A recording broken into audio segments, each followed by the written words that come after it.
Hola, ¿qué tal? En este momento voy a hablar sobre el problema de la violencia, el problema de luchar de esta guerra espiritual, digamos, no por defender una religión en sí mismo, sino como eh, utilizar herramientas que nos lleven hacia un estado de liberación. ¿No? El problema de la violencia es muy común y podemos verlo a muchos niveles, ¿no? No es simplemente que nos hablen feo o que nos falten al respeto en una manera más cotidiana, ¿no? Puede ser que a veces nuestra vida puede correr peligro, puede ser que envenenen nuestros alimentos desde un sistema de gobierno, unas empresas, eh, un sistema como tal, ¿no? El que se omita información que pueda generar peligro, la desinformación, la infodemia. Existen muchos tipos de violencia, ¿no? Es algo muy complejo y realmente se ha estudiado y la civilización como la conocemos pues está llena de muchísimas contradicciones, ¿no? Precisamente quería leer, por ejemplo, aquí con la inteligencia artificial, cómo entiende el sistema de justicia, ¿no? El objetivo de garantizar la justicia, ¿no? Voy a leer aquí tantito. El sistema de justicia tiene como objetivo garantizar la justicia y la protección de los ciudadanos mediante la aplicación de leyes y el castigo de aquellos que han infringido las normas establecidas. Sin embargo, hay casos en los que la aplicación de la ley puede resultar en la muerte de personas, como en el caso de la pena de muerte o el uso excesivo de la fuerza por parte de agentes encargados de hacer cumplir la ley. Estos casos pueden ser el resultado de una variedad de factores como la falta de capacitación, la corrupción, la discriminación o la falta de recursos adecuados para la justicia penal. Aunque se espera que el sistema de justicia proteja a la sociedad, la muerte de personas es una preocupación legítima y una razón por la que se cuestiona la efectividad y la ética del sistema.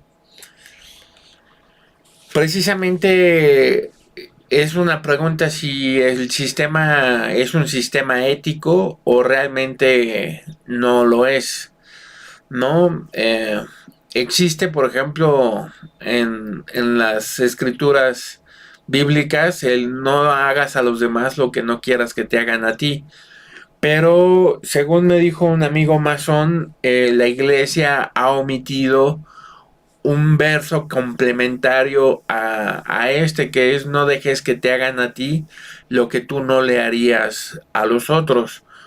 Y lo ha omitido porque creo que sistemáticamente la información y los libros, la Biblia, todo esto está orientado en desarrollar una actitud compasiva, benevolente hacia todo, pero nunca jamás defenderse ante las injusticias.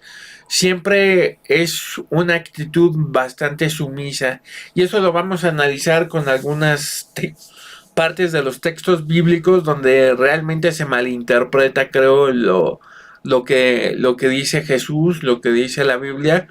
Y bueno, en el budismo pues existen visiones un poquito más claras en relación a este tema, aunque creo que en el fondo coinciden profundamente y son sabidurías de gran valor. Vamos a leer ahora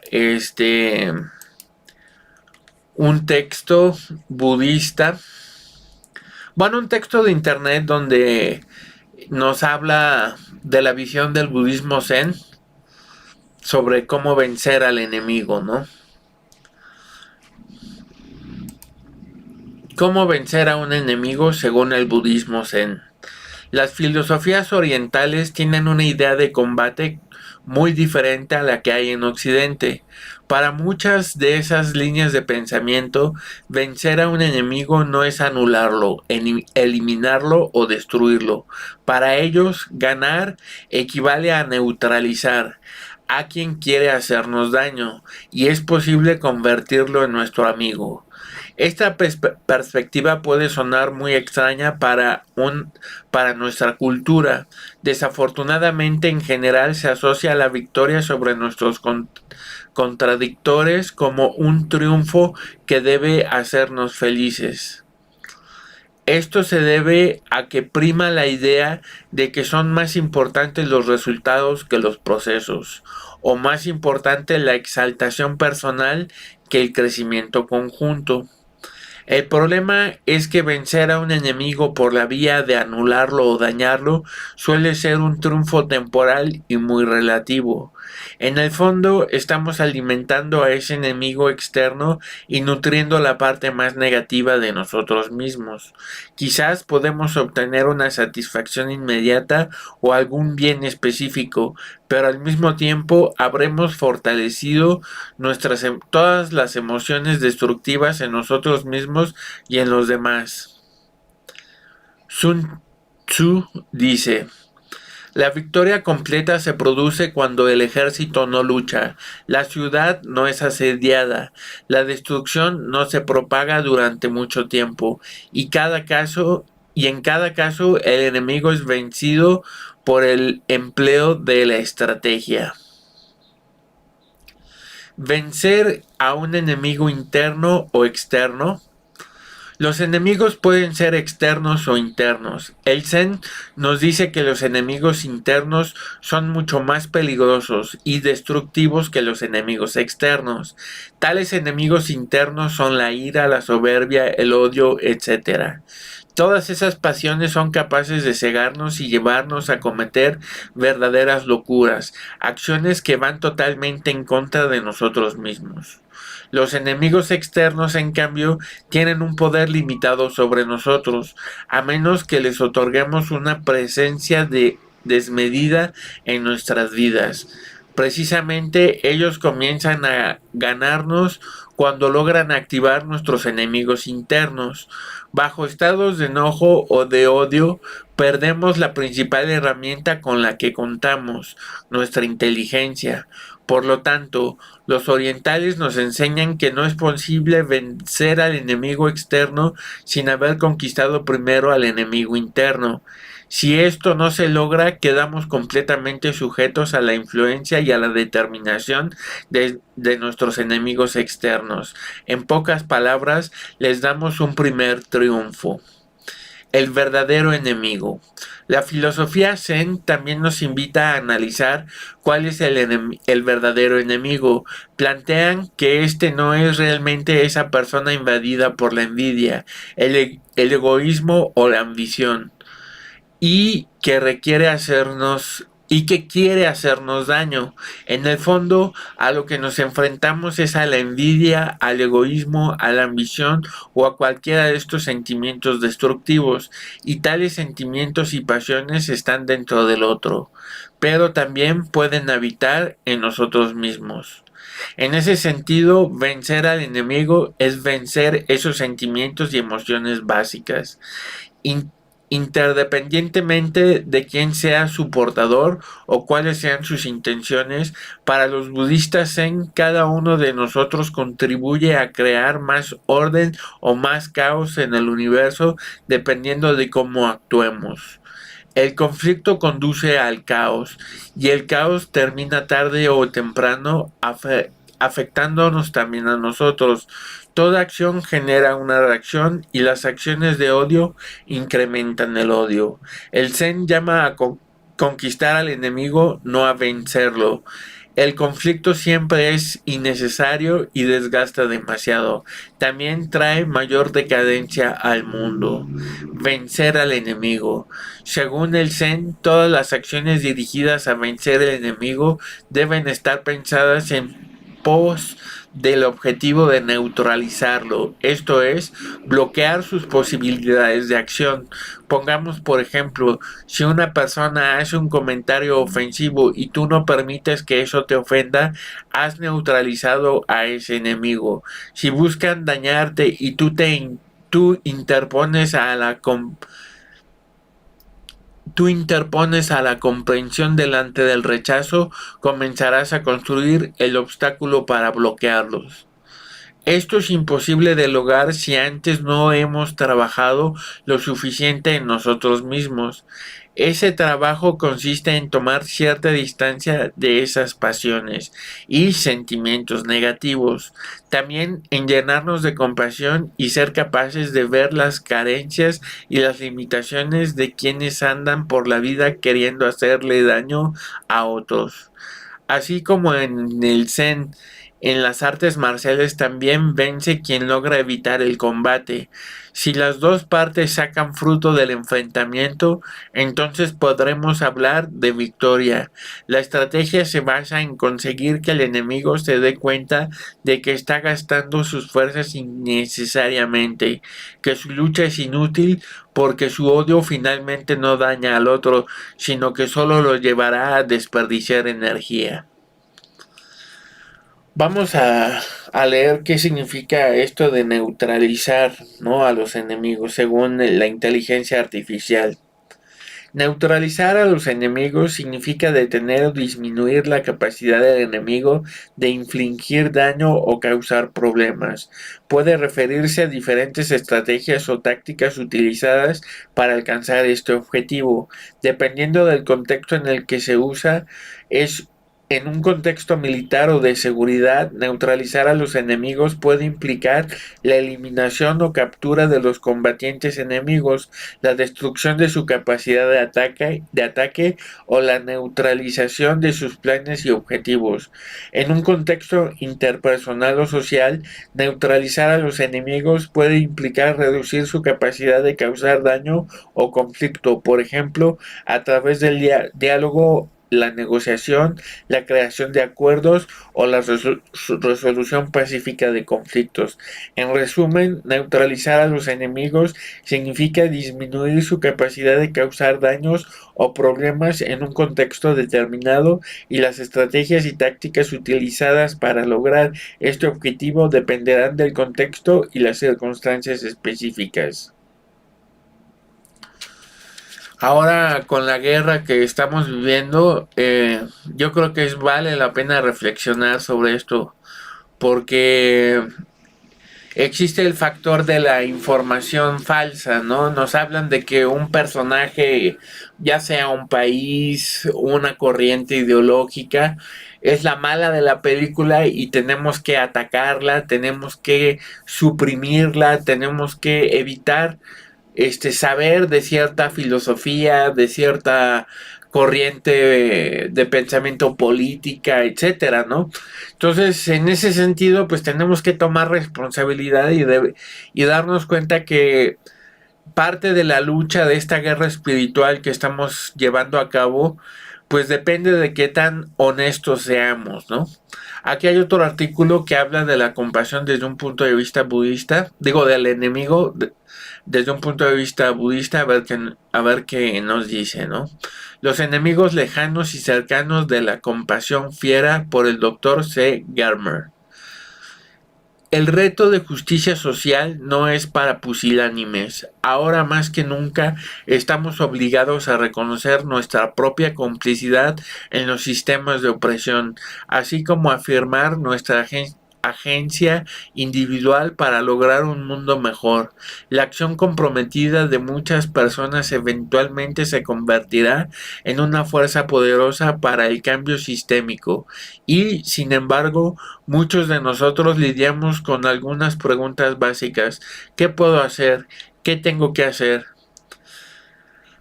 Después de las elecciones presidenciales estadounidenses en 2016, gran parte de la vida norteamericana se ha polarizado. Los trabajadores blancos subempleados encontraron una voz en el nuevo presidente, pero el comportamiento depredador de hombres poderosos también condujo al nacimiento del movimiento Me Too. Desde entonces llegó la pandemia de coronavirus, y tras el asesinato de George Floyd, el movimiento Black Lives Matter se revitalizó. Los estadounidenses han tomado las calles con una participación sin precedentes. La combinación de la pandemia COVID-19 y las protestas por la justicia racial han revelado las desigualdades sociales como nunca. Los debates sobre la opresión sistémica suelen aparecer en los principales medios de comunicación. La conciencia sobre el racismo también está creciendo en todo el mundo junto con el compromiso de erradicar esta segunda pandemia. Estos tiempos exigen una compasión fiera. La primera versión de este ensayo se publicó originalmente en noviembre de 2018, y contribuyeron varios profesores de MSC, en particular Christine Neff Hyde Stanhauser, Regula Sanner, Susie Fairchild and M. Eckhart. Lo actualicé para reflejar el clima social y político actual, especialmente en los Estados Unidos, así como para profundizar en lo que constituye una acción compasiva. Es mi sincero deseo que las ideas presentadas a continuación ayuden a los lectores de todas partes del mundo a participar en acciones compasivas para el cambio sistémico. ¿Qué es la compasión fiera? En todo el mundo la compasión se asocia generalmente con el aspecto yin o nutritivo de la compasión. El aspecto yin se refiere al estar con otra persona, especialmente consolando, conectando y validando el dolor de ese ser. Pero esto no es la única expresión de la compasión. Por ejemplo, ¿acaso es menos compasivo que un bombero corra hacia un edificio en llamas para salvar a una persona atrapada? Seguramente no. Actuar es el lado yang de la compasión, especialmente proteger a los demás, dar soporte a los necesitados y motivarse unos a otros para hacer lo correcto, incluso aunque sea difícil. A veces la compasión yang debe ser fiera, como señala Christine Neff en su ensayo sobre este tema dentro del contexto de la autocompasión. La expresión compasión fiera incluye cualidades de fuerza, coraje y empoderamiento que son necesarias para enfrentar la injusticia social y cambiarla. La compasión fiera también suele contener un elemento de ira. Una buena metáfora de la compasión fiera es el comportamiento de una mamá oso cuando su cachorro se ve amenazado. El aspecto del enfado puede ser confuso para las personas que normalmente asocian la compasión con la calidez y la ternura. Sin embargo, aprender a controlar el enfado es una parte importante de la compasión fiera. Si suprimimos nuestra ira, es probable que perdamos nuestra capacidad de decir la verdad a los todopoderosos o de tomar medidas positivas. Por el contrario, dejar nuestro enfado se descontrole puede causar un daño irreparable a uno mismo y a los demás. Por el contrario, dejar que nuestro enfado se descontrole puede causar un daño irreparable a uno mismo y a los demás, Es fácil inventar excusas para tratar de justificar un comportamiento dañino en nombre de la compasión fiera. Por ejemplo, podemos pensar que maldecir a alguien que ha insultado a un ser querido es una protección y por lo tanto una compasión fiera. Sin embargo, eso no es compasión, sino venganza.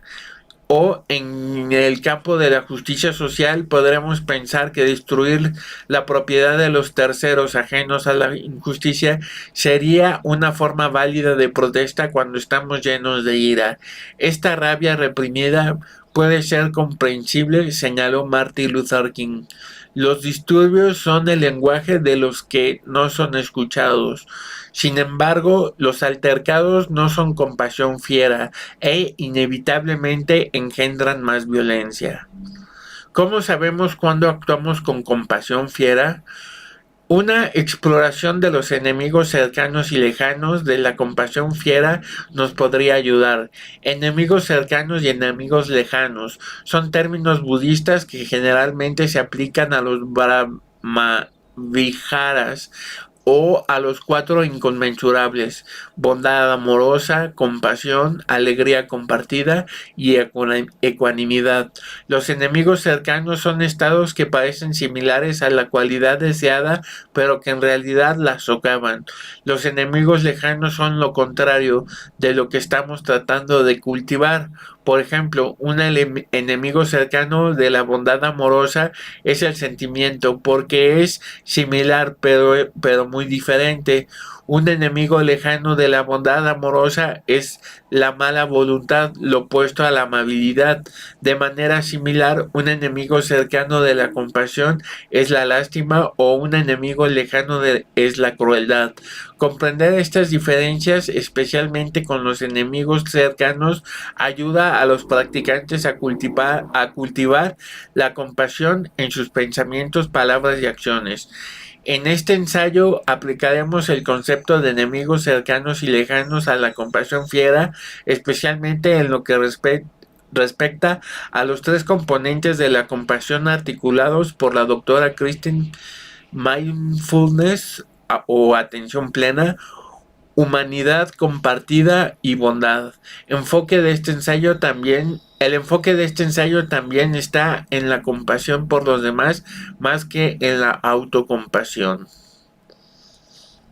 Bueno, el ensayo pues habrá que acceder a él. Yo puedo dejar un link. Enemigos lejanos de la compasión fiera: la reactividad emocional versus atención plena. La atención plena o mindfulness es el primer componente de la compasión. La atención plena es la conciencia de la experiencia del momento presente. En el primer paso hacia la compasión. Es el primer paso hacia la compasión, porque necesitamos saber que una persona está sufriendo para poder responder con compasión. Lo contrario de la atención plena o el enemigo lejano del mindfulness es la reactividad emocional, cuando somos secuestrados por nuestras emociones, como la ira, el miedo o la desesperación, y perdemos de vista a los demás. Cuando vemos que una persona es tratada injustamente y el enfado comienza a recorrer nuestro cuerpo, es fácil quedar atrapado por esa emoción. Necesitamos mucha conciencia para elegir cómo vamos a responder, en lugar de simplemente reaccionar. Cuando el enfado se atempera con la atención plena, sigue siendo el mismo enfado, probablemente no del todo.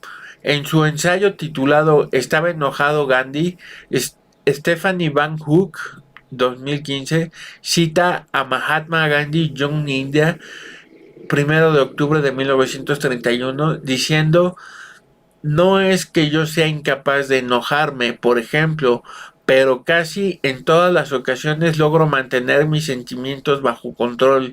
En este comentario, Gandhi no estaba diciendo que reprimiera sus emociones, simplemente no estaba controlado por ellas.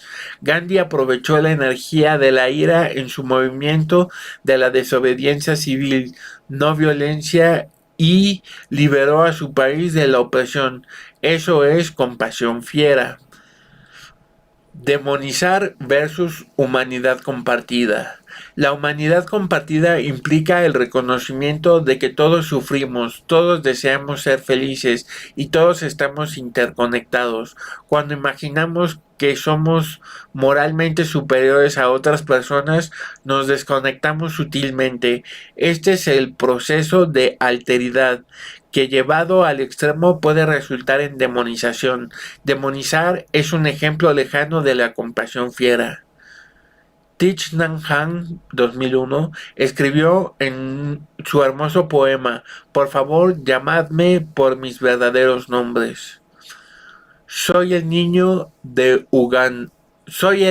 en Uganda, todo piel y huesos, con piernas tan delgadas como cañas de bambú, y soy el comerciante sin escrúpulos que vende armas letales a Uganda. Nuestro sentido de humanidad compartida debe ser muy profundo para no demonizar a un traficante de armas cuyas acciones causan la destrucción de seres inocentes. Sin embargo, los desafíos para la humanidad compartida surgen todos los días cuando ponemos las noticias y escuchamos las palabras y acciones de personas del otro lado del espectro político. Cuán fácil es indignarse moralmente y demonizar a nuestros oponentes. Por el contrario, la conciencia de la humanidad compartida reconoce nuestras diferencias al tiempo que recuerda que todos siguen siendo seres humanos, tal como yo. Jinpa 2015. Hostilidad versus bondad. En la compasión yang, la amabilidad resulta evidente cuando protegemos, cubrimos necesidades y motivamos a los demás. Lo opuesto al cuidado y la bondad es la hostilidad, el tercer enemigo lejano de la compasión fiera. El desafío de la compasión yang es ser contundente y decir no, poniendo límites seguros sin desarrollar una actitud hostil. El proceso de demonización descrito anteriormente es en realidad una combinación de alteridad y hostilidad. La hostilidad a menudo se asocia con la emoción del enfado, y el enfado es una emoción humana natural que todos necesitamos para sobrevivir. La emoción del enfado también es una clara señal de que hay un peligro físico o emocional para nosotros o para otros. Estamos o para otros estamos. Esta es la razón por la cual las personas en lados opuestos del espectro político se enojan tanto, se sienten amenazados. Para discernir si hemos puesto nuestro enfado al servicio de la compasión, podemos preguntarnos si estamos enojados por la injusticia o si nos sentimos hostiles hacia una persona. La acción compasiva siempre perdona a la persona y se enfoca en el problema. Podemos llegar a amar a nuestros enemigos. Una forma útil es un maestro de artes marciales quien tiene ecuanimidad por dentro y es un guerrero por fuera.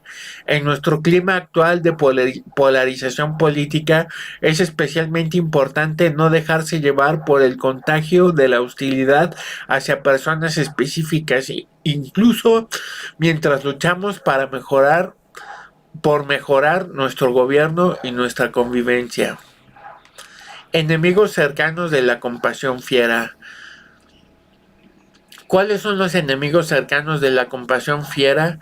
¿Qué cualidades mentales son muy similares a la compasión fiera, pero en realidad la socavan? Una vez más, consideremos a los enemigos cercanos en relación a los tres componentes de la compasión. La complacencia versus la atención plena. En los textos budistas antiguos, la atención plena o mindfulness está estrechamente relacionada con la ecuanimidad. La ecuanimidad es conciencia equilibrada. Sin embargo, el esfuerzo por mantener una conciencia equilibrada a veces puede conducir a la inacción frente a la injusticia. La complacencia es un enemigo cercano de la atención plena y por lo tanto de la compasión fiera. Un ejemplo es cuando decimos que ambas partes tienen la culpa y luego no hacer nada cuando un grupo claramente está dañando a otro. Del mismo modo, cuando no estamos trabajando activamente para desmantelar las estructuras sociales racistas como la desigualdad en la atención mediática, la educación o los derechos de voto. Entonces las estamos apoyando sin saberlo a través de nuestra equiesencia. La compasión fiera implica que estamos dispuestos a actuar para desmantelar los sistemas de injusticia a medida que aparecen en nuestras vidas. Creo que eso también tiene que ver con el no ser políticamente correcto, ¿no? Uniformidad versus humanidad compartida. Una interpretación común de la humanidad compartida es que todos somos uno. Esto puede ser cierto a nivel absoluto, pero a nivel de experiencia vivida, cada uno de nosotros está sujeto a diferentes causas y condiciones. Lo que más tenemos en común es que todos somos diferentes. Algunas personas dicen, no podemos simplemente dejar de hablar de nuestras diferencias y centrarnos en el hecho de que todos somos seres humanos.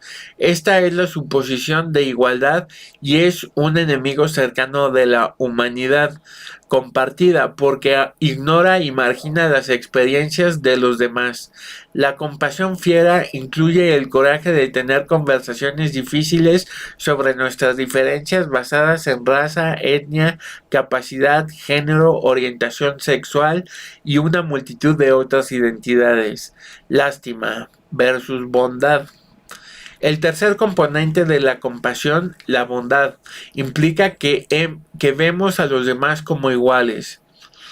Por el contrario, un enemigo cercano a la bondad es la pena o lástima. Cuando alguien nos da pena implica que le estamos despreciando o que le vemos como diferente a nosotros. La lástima devalúa sutilmente a la otra persona. En el movimiento de la justicia racial, las minorías privadas de sus derechos no quieren recibir lástima, están pidiendo igualdad.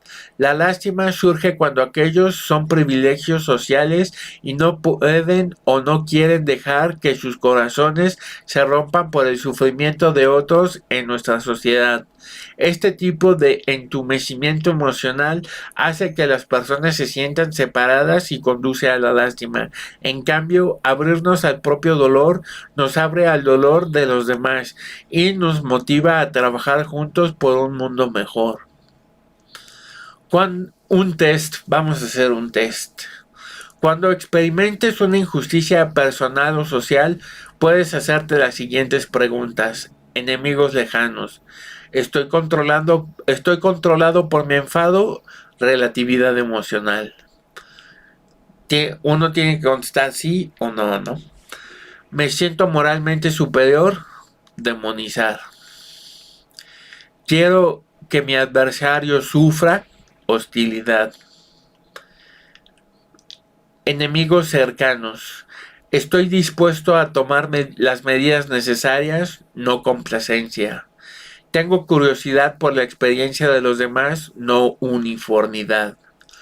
Estoy dispuesto a sentir el dolor de los demás como propio, sin lástima. Si respondiste no a las 3 primeras preguntas y sí a las 3 últimas, probablemente te encuentres ya en un estado de compasión fiera, realizando acciones sabias y compasivas. Los practicantes de la compasión inevitablemente preguntan, ¿qué acciones específicas debo realizar para hacer frente a la injusticia en sus vidas?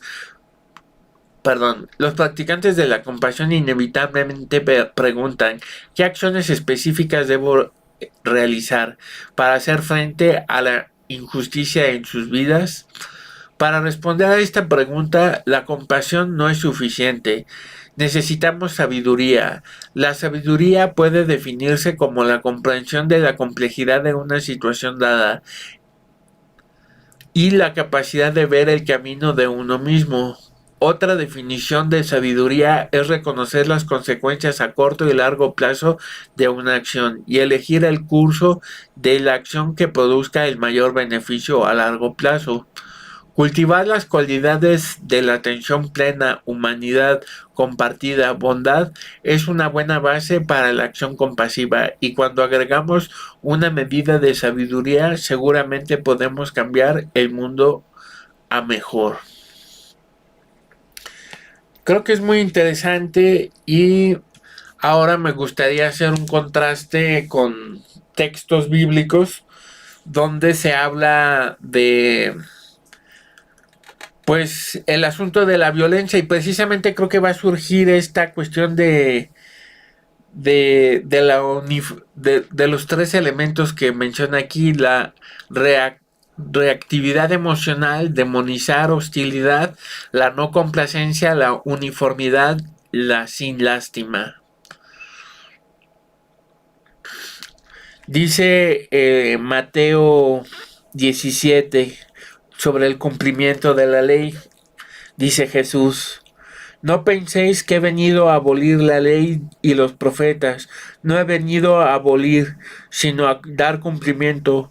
Os lo aseguro, mientras duren en el cielo y en la tierra, no os dejará de estar vigente ni una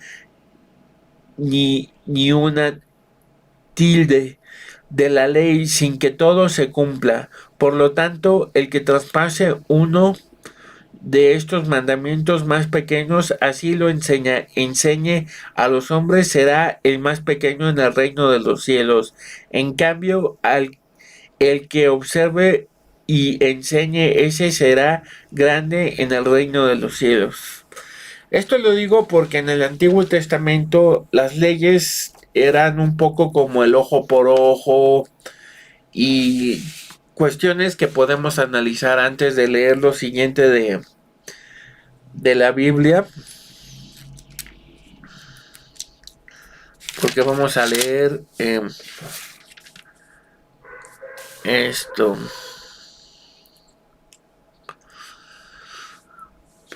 Porque, por ejemplo, si analizamos el Deuteronomio, dice aquí, Deuteronomio 37, el Señor tu Dios pondrá todas estas maldiciones sobre los enemigos y sobre los aborrecedores que te persiguieron.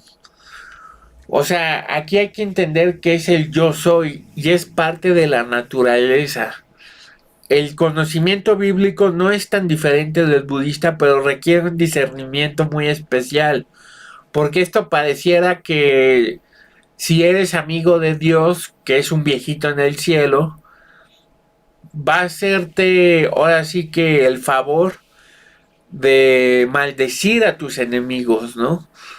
Y esto, como dice Jesús, o sea, son leyes antiguas que se deben cumplir, pero se deben cumplir con la cabal comprensión de que no es otra cosa que amor a los enemigos.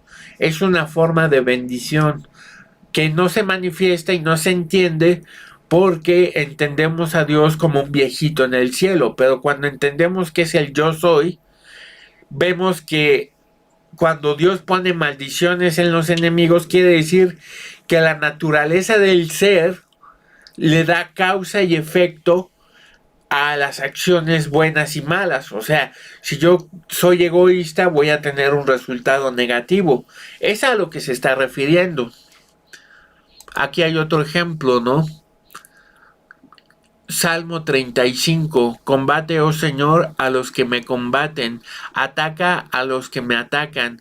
Echa mano de broquel y del escudo, y levántate en mi ayuda. Empuña también la lanza y el hacha para enfrentarte a los que me persiguen. Dile a mi alma, yo soy tu salvación. Y es que parte del problema existencial con la religión es que nos vemos enfrentados a la violencia. Puede haberte violado un padre, puede haberte matado un asesino, puede haber matado un asesino a tu familiar, a tu hijo, a tu madre, a tu padre. Toda esa violencia, ¿cómo la solucionas? Si no quieres caer en el pecado, si no quieres caer en el karma negativo de hacer una acción negativa y tienes que proteger la vida de un ser querido, de un hijo, tienes que utilizar herramientas que precisamente neutralicen al enemigo. Yo creo que en el fondo es ahí donde está la filosofía del Antiguo Testamento. Se ha malinterpretado mucho por muchos ateos porque en realidad el ejemplo que dan los creyentes es de mucha violencia. Cuando un creyente juzga y dice que te vas a condenar porque no crees, porque eres ateo, porque eres un hereje, entonces están creando cierto tipo de violencia que da ejemplo de incongruencia y da pie a dudar de todo lo que dice la Biblia, muy de manera lógica y muy razonable. Podría seguir leyendo, pero quiero hacer una comparación del texto bíblico donde habla Jesús de la señal de contradicción con Palden Lamo, la deidad del budismo tibetano, donde quiero comparar estos dos fenómenos y ver cómo de alguna manera tienen una pauta muy particular, ¿no? Dice Jesús en Mateo 34, no penséis que he venido a traer paz a la tierra, no he venido a traer paz sino espada. Si he venido a enfrentar al hombre con su padre, a la hija con su madre, a la nuera con su suegra, y enemigos de cada cual son los de su casa. Eso me parece que revela algo muy especial. ¿Por qué Jesús vino a traer división entre padre e hijo, entre madre e hija, etcétera? En realidad se está refiriendo a que tienes que llegar a un grado de desidentificación del yo tan radical que no prefieras ni a tu madre, ni a tu padre, ni a ningún familiar por encima de las verdaderas cualidades que puede encarnar el ser. Si yo prefiero a mi padre, si yo prefiero a mi hijo en vez de la virtud, pues entonces estoy errando. Y eso se ve muy claro en el ejemplo de Palden Lamo que voy a leer después de lo que voy a leer de la Biblia, porque falta un poquito, ¿no? Dice, renunciar, renunciarse para seguir a Jesús. El que ama a su padre y a su madre más que a mí no es digno de mí. El que ama a su hijo y a su hija más que a mí no es digno de mí. El que toma su cruz, el que no toma su cruz y me sigue detrás no es digno de mí. El que encuentre su vida la perderá, y el que la pierda su vida por mí la encontrará. O sea, no habla de un yo personal, porque no es la gente, los cristianos en general entienden a Jesús como un club de amigos, como si Jesús fuera el centro de importancia al cual tú tienes que rendirle idolatría, adoración, devoción, pero no está entendiendo que es un ser que se iluminó, es un ser que da ejemplo de algo que tú tienes dentro de ti. Por eso dice la religión cristiana, Jesús está dentro de ti, pero no porque Jesús sea un yo personal al cual le tengas que rendir culto, sino porque es el yo soy. Entonces, creo que me faltó esta onda de ama a tus enemigos. Pero creo que se entiende, ¿no?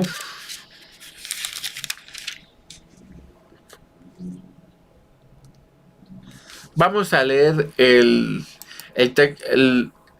la información sobre Palden Lamo, que es una deidad protectora del budismo tibetano y da ejemplo de cómo la desidentificación del yo puede llegar al extremo de incluso matar a tu hijo, ¿no? Pero eso hay que entenderlo con mucho discernimiento porque se puede malinterpretar con mucha facilidad y una religión puede juzgar a otra con mucha facilidad. Precisamente la comparo con estos versos de la Biblia cristiana para enfrentar la verdad a un nivel, ¿no? Palden Lamo es una Dharmapala o protectora del Dharma, la única Dharmapala femenina. Los protectores del Dharma son bodhisattvas, o sea, guerreros espirituales, que se representan en formas terroríficas para transmitir el ideal de protección en el camino del Dharma. Se considera una emanación de Tara. Tara es una deidad que se considera la madre de todos los Budas. Mientras que Tara Blanca, que es una emanación de Tara Verde, es la madre protectora dulce. Pal del Lamo es la misma madre, pero energética y fiera en la protección. Su apariencia y pertrechos hacen salir despavoridos a los demonios, que no son otra cosa que las emociones perturbadoras de nuestra mente, las tendencias egocéntricas y pasiones instintivas que nos atan a la existencia mundana. Ella nos inspira para que, imitándola, cultivemos nuestro potencial de protección interna para vencer esas negatividades. Bodhisattva que supera cualquier obstáculo. O sea, guerrero espiritual que supera cualquier obstáculo. La apariencia terrorífica y la cantidad de artilugios que porta y transmiten el ideal del bodhisattva que puede tomar cualquier forma y emprender cualquier actividad necesaria para la salvación de los seres sintientes con una sabiduría y compasión que supera cualquier obstáculo.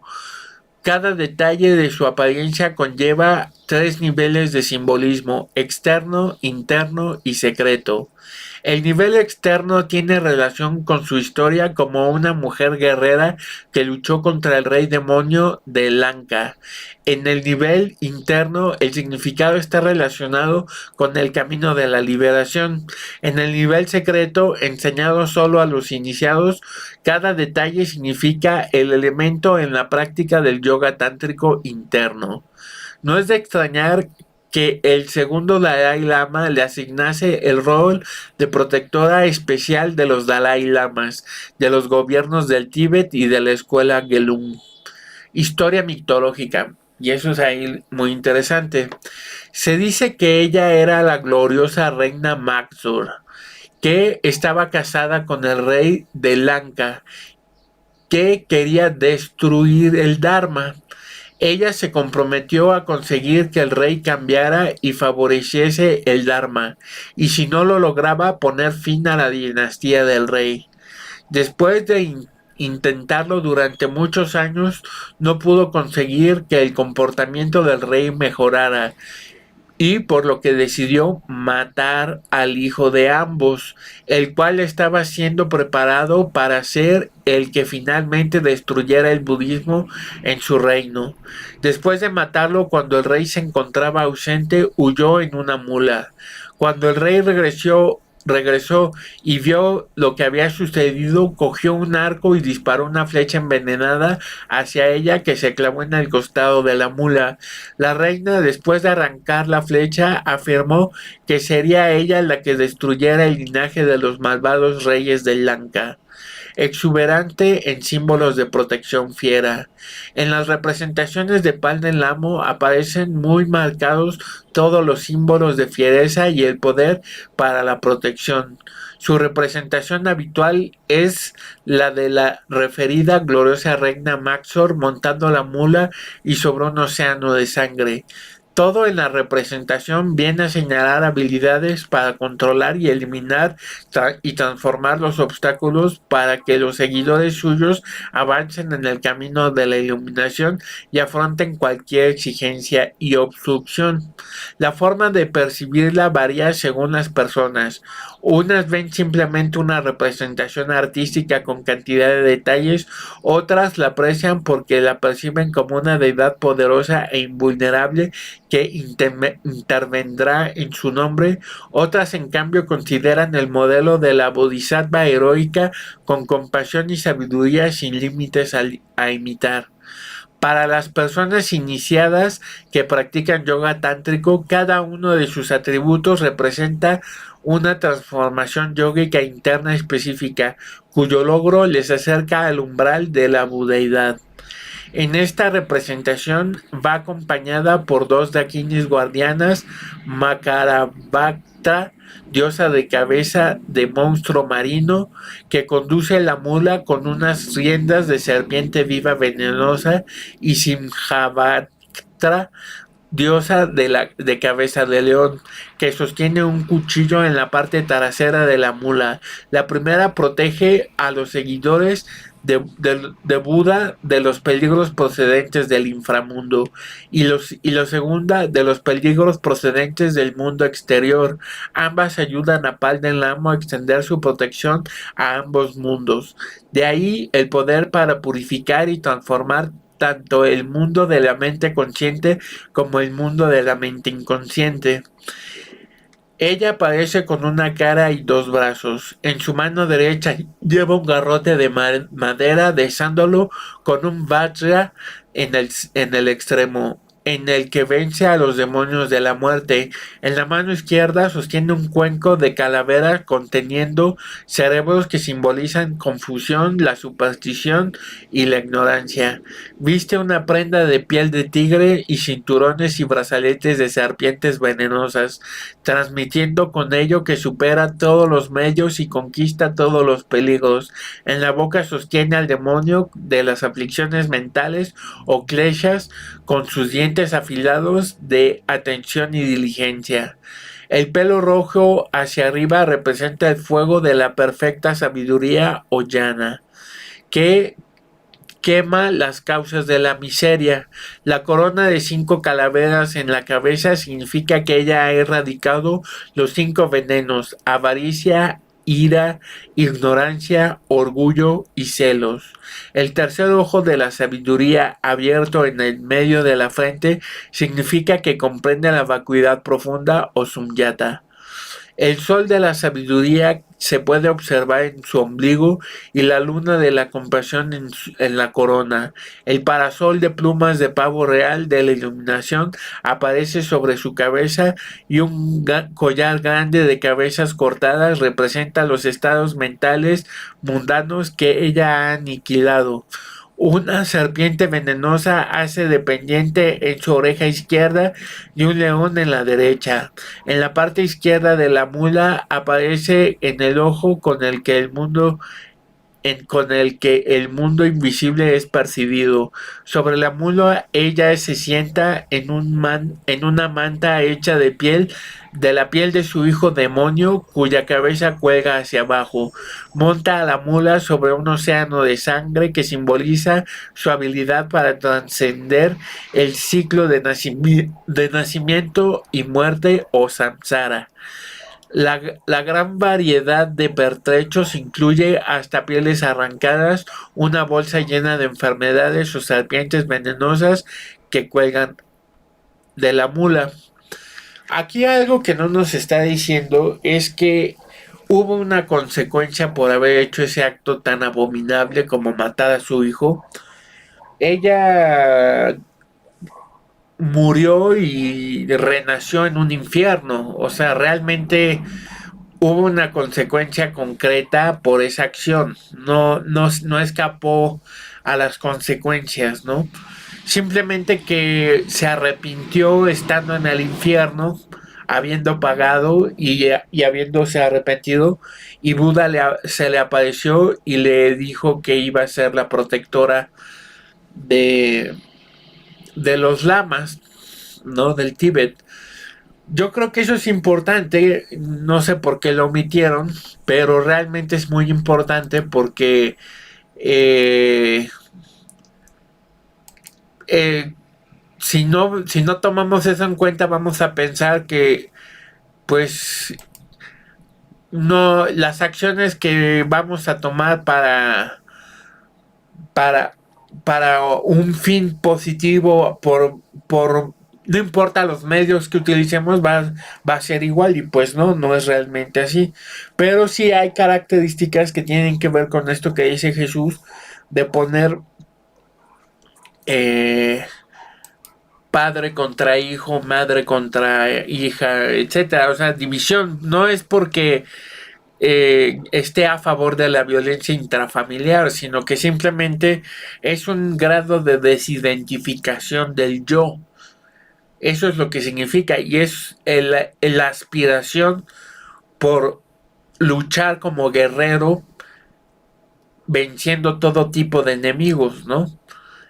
Eso es una cuestión eh, importante. Vamos a leer qué nos dice Jesús sobre esto del amor hacia los enemigos. Mateo 38.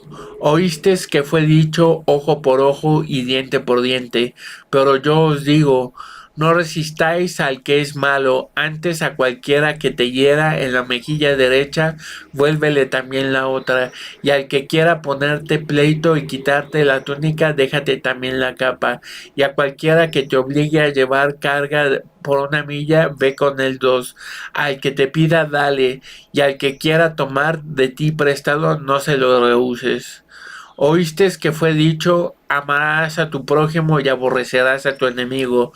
Pero yo os digo, amad a vuestros enemigos, bendecid a los que os maldicen, haced bien a los que os aborrecen, orad por los que os ultrajen y os persiguen, para que seáis hijos de vuestro Padre que está en los cielos, que hace salir su sol sobre malos y buenos, que hace llover sobre justos e injustos, porque si amáis a los que os aman, ¿qué recompensa tendréis? ¿No hacen bien lo mismo los publicanos? Si saludáis a vuestros hermanos solamente, ¿qué hacéis de más? ¿No hacen también así los gentiles? Sed pues vosotros perfectos como vuestro Padre que está en los cielos y es perfecto. Pues realmente yo lo que quería decir mucho pues es esta cuestión de enfrentar esta lucha espiritual de la manera más sensata, evitando la violencia en todo lo posible, siendo conscientes que también es importante poner límites, ¿no?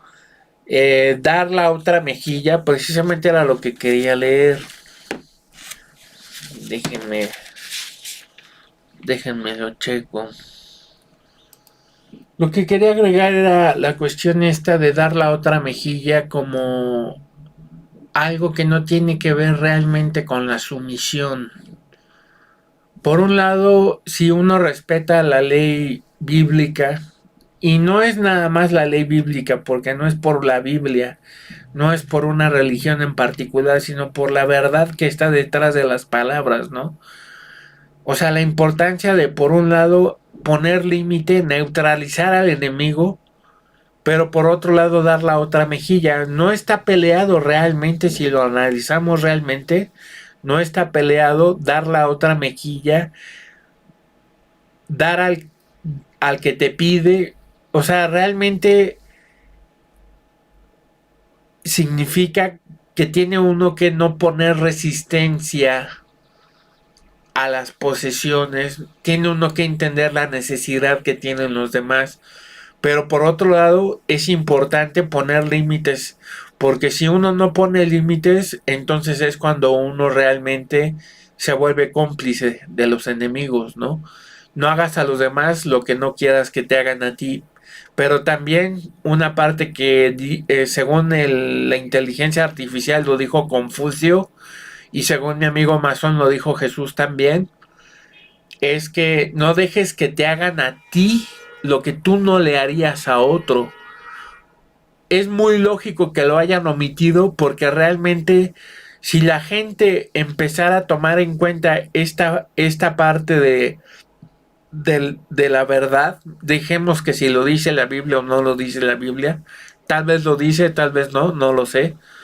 Pero si tomamos en cuenta el no dejar que no dejar que te hagan a ti lo que tú no le harías a otro, pues sería un mundo revolucionario, un mundo donde no toleraríamos la injusticia, porque es precisamente la situación en la que nos encontramos, donde precisamente se justifica muchas de las acciones violentas, ¿no? Y es un poco lo que analizamos con la cuestión esta de los textos budistas, ¿no? Donde nos estaba hablando de la uniformidad, de la lástima, todos estos elementos que son enemigos cercanos y lejanos, ¿no? De la bondad, de la compasión fiera. Entonces, espero que sea de utilidad, ojalá que pueda ayudar en alguna medida a la reflexión este video, y deseo de todo corazón se resuelvan los conflictos en los cuales nos encontramos y que podamos encontrar la fuerza para luchar, ¿no? Con esta situación de opresión en la que nos vemos sometidos, viéndonos libres de la violencia, viéndonos libres de la ira, viéndonos libres de la hostilidad, pero sí utilizar las emociones, ¿no? Existen deidades airadas, existe la ira de Dios, pero por algo existe y es una emoción que puede ser utilizada sin necesidad de ser violento, ¿no? Entonces espero sirva de algo y muchas bendiciones. Gracias.